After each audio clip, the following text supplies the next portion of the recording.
स्वागत है प्यारे बच्चों। आज की कक्षा में आज का हमारा टॉपिक है सदिश का वास्तविक संख्या से गुणन, multiplication of vector by real numbers. सदिश का किसी वास्तविक संख्या से या जिसको हम कहते हैं अदिश संख्या से किसी सदिश का, किसी वेक्टर का, किसी स्केलर से गुणन वो किस प्रकार से होगा उसको हमने देखना है। सबसे पहले हमको ये ध्यान रखना है कि सदिश राशियों में दिशा के साथ साथ परिमाण भी होता है, यानी परिमाण होता है। एक चीज़ एक्स्ट्रा क्या होती है अदिश के अलावा, मैग्नीट्यूड अदिश में भी होता है, सदिश में भी होता है, लेकिन सदिश में जो एक्स्ट्रा चीज़ होती है वो है डायरेक्शन।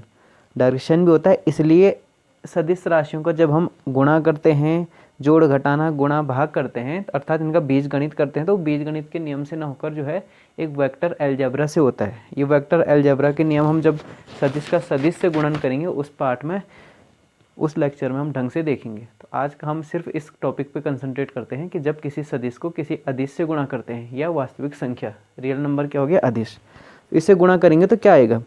किसी वेक्टर को किसी वास्तविक संख्या से गुणा करने पर एक वेक्टर प्राप्त होता है। माना हमारे पास क्या है, ए एक सदिश है, एक सदिश ए है, इसको वास्तविक संख्या कोई के, ए के या के इंटू ए, जैसे भी आप इसको लिखना चाहो। ये इसको जब आप गुणा करेंगे तो आपको एक नया सदिश मिलेगा, यानी सदिश, इसको हम कहते हैं रिजल्टेंट आर। अगर रिजल्टेंट है तो आर। इस प्रकार से किसी सदिश राशि को किसी अदिश राशि से किसी वास्तविक संख्या से, तो ये हो गया हमारे पास वेक्टर सदिश दिशा सहित, ये हो गया वास्तविक संख्या। वास्तविक संख्या इन दोनों का जब गुणा करते हैं तो हमको क्या मिलता है, एक सदिश मिलता है, एक वेक्टर मिलता है। वेक्टर आर का परिमाण, मैग्नीट्यूड इसका क्या होगा कि सदिश ए के परिमाण का के गुना, कितना के गुना होगा। यानी अगर जो है शुद्ध वास्तविक संख्या है के, तब हमने कहा अगर जो है ए वेक्टर की लंबाई क्या है 5 सेंटीमीटर पूरब की ओर, उदाहरण के लिए कि सदिश ए का जो है मान है 5 सेंटीमीटर और दिशा है पूर्व की ओर। देखिए फॉर एग्जांपल ए बराबर क्या है 5 सेंटीमीटर पूर्व की ओर, ये हमने दिशा लगा दी। क्लियर। सदिश ए ऐसे डिफाइन कर रहे हैं कि सदिश ए जो है 5 सेंटीमीटर पूर्व की ओर है, तब जो है के बराबर क्या है, अगर के बराबर कोई हमने कहा रियल नंबर है 1 2 3 4,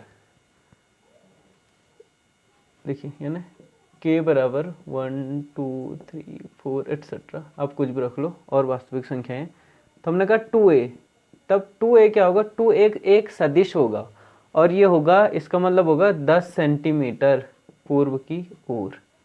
क्लियर हो गया। इसका तात्पर्य ये है कि सदिश को जब किसी अदिश संख्या या किसी वास्तविक नंबर से गुणा करते हैं तो उनका जो प्रोडक्ट होता है वो भी एक सदिश राशि होता है, वेक्टर होता है वो, जिसकी दिशा वही होती जो कि जो है सदिश ए की दिशा है। दिशा वही हो गई जो सदिश ए की दिशा है, लेकिन जिसका परिमाण क्या हो जाता है, ए के परिमाण का उतना गुना हो जाता है। फॉर एग्जांपल, या यहीं पे अब माइनस कर दो आप, माइनस जो हम कहें 2a, हमारे पास एक सदिश है -2a, तो इसका क्या तात्पर्य है, -2a का तात्पर्य है कि 10 सेंटीमीटर, क्योंकि a कितना है 5 सेंटीमीटर, तो 2a कितना हो जाएगा 10 सेंटीमीटर, 3a 15 सेंटीमीटर, 5 या 15, 10 सेंटीमीटर माइनस लग गया है। तो माइनस में क्या होता है, वेक्टर में जब माइनस लगता है दिशा पलट जाती है, तो ये पूर्व की ओर था, ये हो जाएगा पश्चिम की ओर, पश्चिम की ओर। क्लियर। ये हमारे यहाँ पे क्लियर होगी कॉन्सेप्ट कि जो है पश्चिम की ओर होगी दिशा। अगर कब, जब ए के क्या है एक शुद्ध संख्या, यदि के एक भौतिक राशि है, तब यहाँ पे जो अगर शुद्ध संख्या है तो इसका मात्रक क्या होगा, ए का मात्रक, आर का मात्रक बराबर ए का मात्रक, यूनिट बराबर होगी दोनों की, डायरेक्शन वही होगी जो ए की है।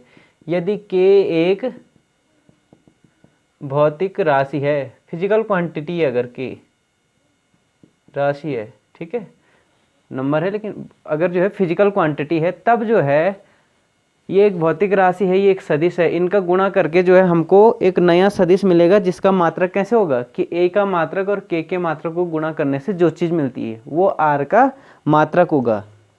आप समझ रहे हैं, के मात्रक को गुणा करने पे कैसे आएगा, जैसे फॉर एग्जांपल उदाहरण ले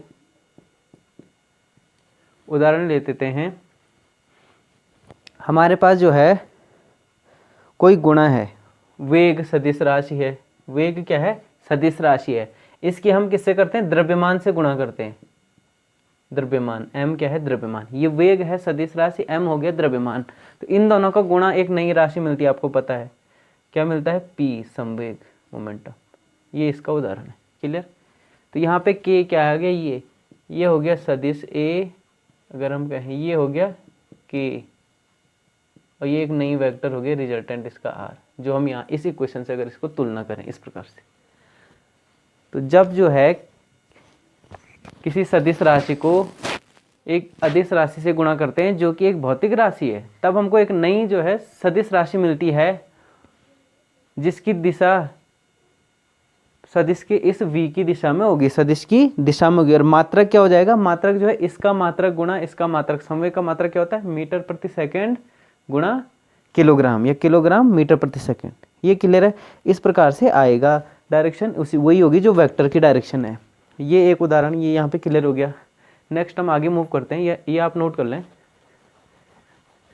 एक सिंपल उदाहरण से हम इसको ले रहे हैं। नेक्स्ट हम चलते हैं आगे, अगर जो है भाग दे दें, ये तो थी गुणा की बात, भाग देना मतलब एक बटे इतनी चीज़ से किसी चीज़ से गुणा कर देना, इसी प्रकार हुआ ना। यदि जो है किसी सदिश ए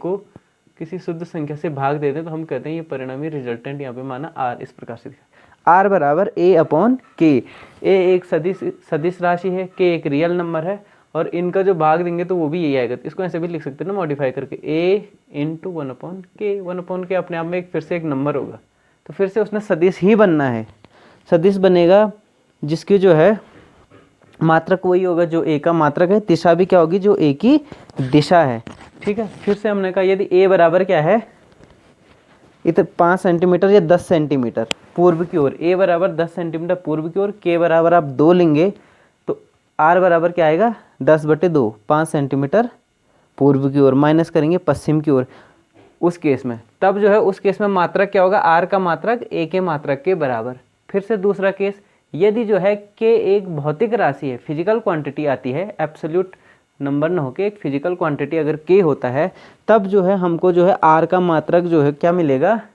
a के मात्रक को और उस k के मात्रक को भाग देने पे जो राशि प्राप्त होगी वो r का मात्रक होगा। दिशा सदैव इस सदिश की दिशा में होगा, रिजल्टेंट। उदाहरण लेते हैं, एक वेल नोन इक्वेशन है, f = m × a बराबर f अपॉन m, क्लियर हो गया, a बराबर f अपॉन m। तो यहाँ पे m क्या है, अदिश है, f क्या है, सदिश है, तो सदिश में अदिश का जब भाग देते हैं तब भी हमको क्या मिलता है, एक सदिश मिलता है, और दिशा क्या होती है, a की दिशा f की दिशा में होती है, डायरेक्शन वही हो जाएगी, मैग्नीट्यूड उसका उतना गुना हो जाएगा, 1 इतना हो जाएगा। मात्रक क्या आएगा, इसके मात्रक को इसके मात्रक से भाग देने पर, f का मात्रक न्यूटन है, उसका किलोग्राम है, तो मात्रक हो जाएगा न्यूटन पर किलोग्राम। सॉल्व करेंगे आगे आ जाएगा मीटर प्रति सेकंड स्क्वायर। ये इस प्रकार से क्लियर था। तो ये आज का हमारा छोटा सा टॉपिक है कि सदिश संख्याओं को अदिश संख्याओं से गुणा करना है, तब क्या निकलता है। आशा करता हूँ ये आपको पसंद आएगा। आपने ये ध्यान रखना है कि जब कभी सदिश को अदिश से, जब कभी सदिश को वास्तविक संख्याओं से गुणा किया जाता है तो हमेशा एक सदिश राशि मिलेगी, ऑलवेज एक वेक्टर क्वांटिटी हमको मिलेगी। ये क्लियर है। अब सदिश को जब सदिश से गुणा करेंगे तब क्या मिलेगा, भाई अदिश को अदिश से गुणा किया, 2 × 2 हमेशा क्या मिलेगा, अदिश मिलेगा। इसको हम अगर नियम में लिखें तो ऐसे भी लिख सकते हैं, अगर सदिश अदिशों में चल रहे हम कि अदिश गुणा अदिश हमेशा क्या होगा, अदिश। Scalar into scalar always scalar. सदिश गुणा अदिश जो अभी का टॉपिक है, शुद्ध नंबर जिसको बोला, सदिश और अदिश का गुणा करेंगे क्या होगा, हमेशा सदिश होगा ऑलवेज, ठीक। तीसरा केस होता है कि सदिश गुणा सदिश, यहाँ पे क्या होगा, 2 केस आते हैं कि सदिश को सदिश से गुणा करेंगे तो ये सदिश भी हो सकता है और ये अदिश भी हो सकता है। ये तीसरा वाला जो केस है ये हम आगे के वीडियो लेक्चर में पढ़ेंगे। आशा करता हूँ ये टॉपिक आपको पसंद आया होगा। हिंदी मीडियम के स्टूडेंट चैनल को सब्सक्राइब करें, शेयर करें। Thank you very much.